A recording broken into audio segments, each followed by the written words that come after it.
ಇನ್ನು ಜಾತಿ ಗಣತಿ ಇದು 2013ರಿಂದಲೇ ಪೆಂಡಿಂಗ್ ಇದೆ. ಸಮ್ಮಿಶ್ರ ಸರ್ಕಾರದಲ್ಲಿ ಕುಮಾರಸ್ವಾಮಿ ಅವರು ಕೂಡ ಗಮನ ಕೊಡಲಿಲ್ಲ.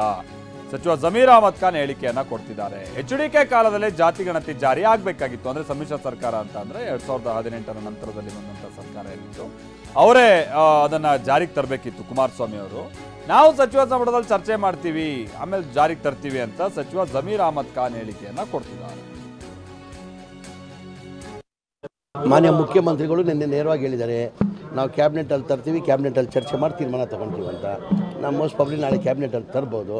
ನಾನು ಗುರುವಾರ ಕ್ಯಾಬಿನೆಟ್ ತರ್ತೀನಿ ಅಂತ ಮಾನ್ಯ ಮುಖ್ಯಮಂತ್ರಿಗಳೇ ನನ್ನ ಹೇಳಿಕೆ ಕೊಟ್ಟಿದ್ದಾರೆ. ನಾನು ಆ ಕ್ಯಾಬಿನೆಟಲ್ಲಿ ಇರ್ತೀನಿ, ಆ ಚರ್ಚೆ ಆಗ್ತದೆ. ನೋಡು, ಬರಬೇಕು. ಅದು ಭಾಳ ವರ್ಷದಿಂದ ಪೆಂಡಿಂಗ್ ಇದೆ. ಭಾಳ ವರ್ಷದಿಂದ 2013ರಲ್ಲಿ 2005ರಲ್ಲಿ ಸರ್ವೆ ಆದೇಶ ಆಗಿರೋದು.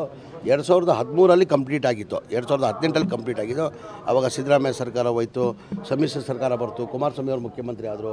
ಕುಮಾರಸ್ವಾಮಿ ಅವರು ಇದು ಮಾಡಿಲ್ಲ. ಅದು ಕುಮಾರಸ್ವಾಮಿ ಕಾಲದಲ್ಲೇ ಆಗಬೇಕಾಗಿತ್ತು, ಕುಮಾರಸ್ವಾಮಿ ಅವರು ಮಾಡಿಲ್ಲ. ಅದಾದಮೇಲೆ ಇವತ್ತು ನಾಳೆ ಕ್ಯಾಬಿನೆಟಲ್ಲಿ ತಂದು ನೋಡುವ ಏನಾಗ್ತದೆ.